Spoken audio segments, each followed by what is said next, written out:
Halo, apa kabar semuanya? Semoga selalu sehat ya. Memperingati Hari Kanker Sedunia, hari ini senang sekali saya Odi Oktavia akan berbincang dengan salah satu dokter spesialis penyakit dalam, konsultan hematologi onkologi medik, yaitu Dr. Jeffrey Tenggara dari MRCCC Siloam Hospital Semanggi. Hari ini nih dokter, aku akan ada sesi namanya mitos dan fakta tentang seputar penyakit kanker. Yes, kita akan langsung mulai nih ya, mitos dan fakta pertama.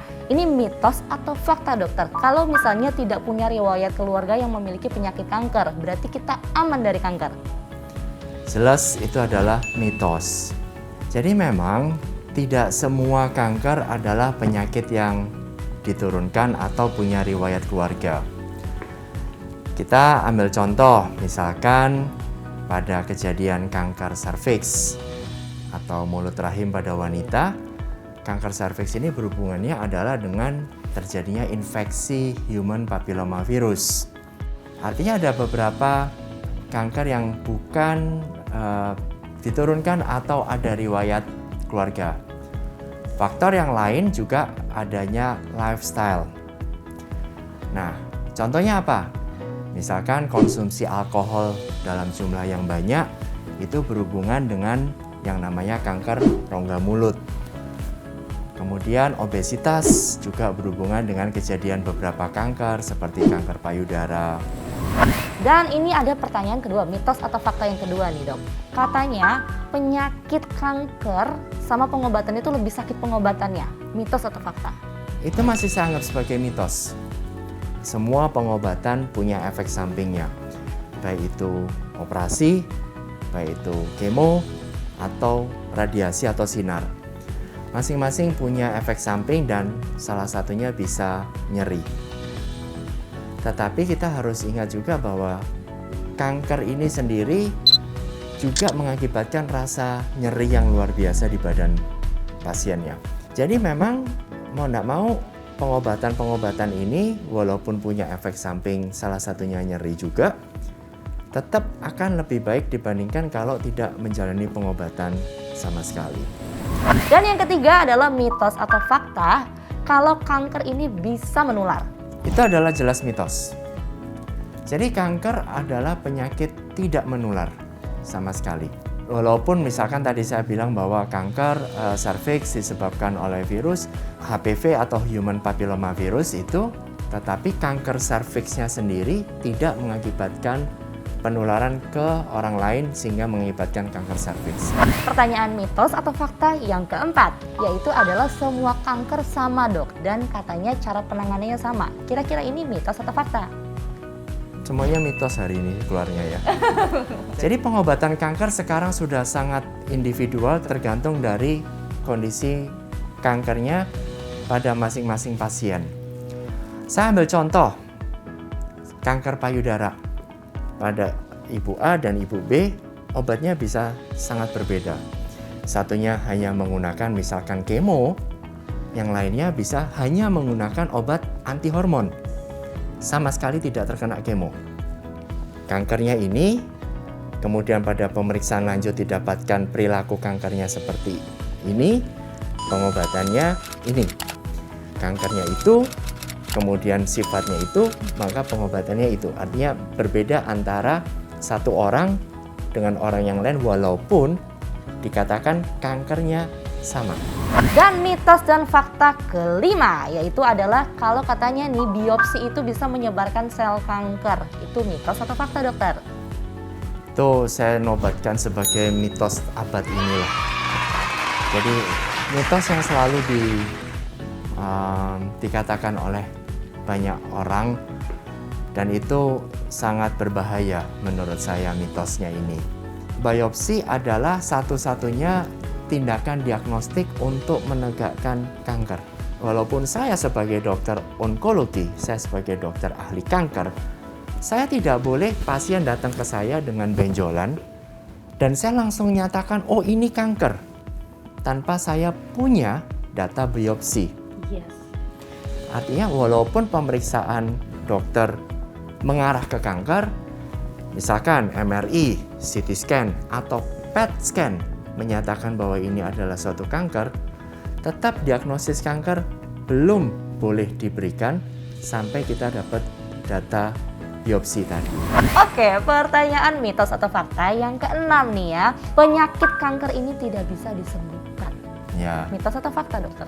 Apabila seorang penderita kanker payudara datang pada stadium 2 atau stadium 3A, di mana itu kita masih anggap sebagai stadium awal, maka target pengobatannya adalah sembuh. Berbeda kalau misalkan pasien datang pada kondisi stadium 4, di mana sudah ada penyebaran ke tempat yang lain. Tentu target pengobatan adalah paliatif, artinya adalah untuk meringankan gejala. Sebagai dokter, saya selalu menyampaikan bahwa kalau pasien datang pada stadium dini akan menghasilkan hasil pengobatan yang jauh lebih baik dibandingkan kalau pasiennya datang pada stadium yang lebih lanjut. Mitos dan fakta yang ketujuh nih, aku mau tanya sama dokter, kalau ini suka ditanya-tanya ya, setiap orang memiliki sel kanker di dalam tubuhnya, mitos atau fakta? Kalau itu mitos. Jadi sel kanker bukan ada di dalam badan kita. Kita ini memang tinggal di lingkungan yang bisa mencetuskan terjadinya kanker. Nggak usah jauh-jauh, matahari, sinar ultraviolet yang kena di badan kita, itu bisa mencetuskan terjadinya kanker kulit. Kemudian asap rokok, kemudian alkohol, kemudian paparan orang yang bekerja di pabrik, paparan asbes, kemudian nggak usah jauh-jauh, radiasi handphone. Tetapi badan kita itu punya mekanisme pertahanan. Jadi ada mekanisme repair di dalam badan kita. Pada saat sel-sel badan kita ini mengalami kerusakan karena paparan atau yang tadi seperti matahari ultraviolet itu, kemudian mengalami damage atau kerusakan sel, badan kita punya sistem untuk merepair, memperbaiki ini. Dan itu berjalan 24 jam tanpa kita tahu. Jadi kalau gitu apa yang terjadi pada penderita kanker?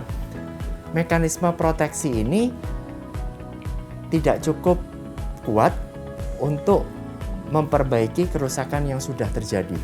Artinya kerusakannya sudah terlalu banyak, sehingga mekanisme repair kita tidak cukup kuat untuk merepair keseluruhannya, sehingga mulai terjadi satu sel yang damage ini tidak diperbaiki. Sel yang rusak mulai tumbuh. Artinya kalau selnya rusak kemudian dia tumbuh, akan menghasilkan anak-anak yang juga rusak. Ya, benar. Nah, akibatnya sel ini akan mulai tumbuh, dan pertumbuhan ini akan semakin cepat. Terjadilah kanker tadi. Mitos atau fakta yang ke-8, kalau setiap tumor ini adalah kanker. Itu mitos. Jadi per definisinya, tumor adalah semua benjolan yang tidak lazim di badan kita, yang tidak pada tempatnya, itu disebut sebagai tumor. Nah, tetapi tumor ada dua, tumor jinak dan tumor ganas. Kalau kita bicara tumor ganas atau kanker, sifatnya berbeda. Satu, dia tumbuhnya cepat, tumbuhnya tidak terkendali, bersifat merusak di tempat dia berada, dan yang terakhir bisa menyebar ke tempat yang lain.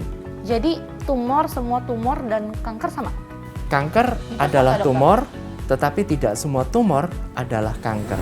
Dan ini adalah mitos dan fakta yang ke-9, yaitu adalah mengkonsumsi gula berlebih ini dia dapat menimbulkan penyakit kanker. Ini mitos atau fakta, dokter? Mitos juga. Kanker terjadi itu sifatnya multifaktor. Artinya bukan hanya karena konsumsi makanan tertentu, kemudian terjadi kanker. Tidak akan. Saya ingin menyampaikan bahwa pada pasien yang sedang menjalani pengobatan, tidak ada pantangan, makanan, Tidak ada pantangan apapun. ya. Selama itu adalah makanan yang wajar dimakan orang. Makanan jenis yang wajar dan jumlah yang wajar, tidak ada pantangan untuk pasien-pasien kanker. Dan kita akan langsung lanjut aja ya dokter ya ke mitos atau fakta pertanyaan yang ke-10. Dan ini paling penting dan ini menurut aku adalah sebuah solusi ya. Iya. Kalau misalnya penyakit kanker itu tidak bisa diobati di negeri sendiri katanya. Mitos atau fakta, dokter? Itu memang mitos. Memang Indonesia ini cukup beragam ya, dari Sabang sampai Merauke. Ada daerah-daerah tertentu di mana memang pengobatannya tidak lengkap. Tetapi untuk kota-kota besar di Indonesia seperti Surabaya, Semarang, Bandung, Jakarta, semua pengobatan kanker itu sudah tersedia. Let's say operasi, kemudian radiasi, alat radiasi terbaru seperti IMRT, itu semua ada di Jakarta. Kemudian pengobatan sistemik, kemoterapi, semuanya ada di sini. Kita nggak usah bilang kemoterapi yang sudah ada sejak zaman dulu lah. Kita bicara yang terbaru, target terapi atau imunoterapi. Wow, imunoterapi. Semuanya sudah ada dan itu sebetulnya bukan barang baru buat kita. Itu sudah tersedia lama. Memang edukasi ini tidak sampai ke masyarakat sehingga dikira di Indonesia tidak ada sehingga harus pergi ke luar negeri seperti ke Malaysia atau Singapura untuk mencari pengobatan, padahal semuanya juga sudah ada di Jakarta. Nggak perlu jauh-jauh, apalagi sekarang kan lagi pandemi ya dok ya. Maksudnya ini kan adalah suatu kasus yang lumayan ya, perlu penanganan yang harus cepat, harus yang berpengalaman ya dokter ya. Cepat dan penanganannya memang akan butuh waktu yang agak panjang. Luar biasa sekali, berarti semua dokter berpengalaman, semua dari alat-alat terapi ya dokter ya, sampai semua sistem penyembuhan yang terbaik untuk pasien yang mengidap penyakit kanker tuh sudah tersedia di Indonesia dan di MRCC Siloam Hospital ya. 10 mitos dan fakta kita ini semoga bisa memberikan informasi terbaik dan terbaru nih untuk yang menonton, semoga bisa lebih bijak dan juga mengetahui informasi yang benar dari penyakit kanker ini. Jadi yang paling penting dari kalau kita bicara topik kanker justru ada di poin yang terakhir ini, yaitu deteksi dini. Artinya deteksi dini menjadi kunci dari penanggulangan kanker. Deteksi dini memang ini cukup individual antara satu orang dengan orang lain. Misalkan pria dan wanita. Kalau wanita dilakukan USG payudara atau mamografi. Atau kalau yang sudah menikah dilakukan pap smear. Kalau pria dilakukan pemeriksaan prostat, kemudian kalau ada keturunan kanker seperti kanker usus dilakukan endoskopi. Thank you so much ya Dr. Jeffrey sudah berbincang-bincang dengan kita tentang mitos dan fakta, mengungkap semuanya tentang seputar penyakit kanker. Dan thank you so much dokter untuk waktunya. Dan jangan lupa untuk saksikan video-video selanjutnya. Terima kasih, sampai jumpa.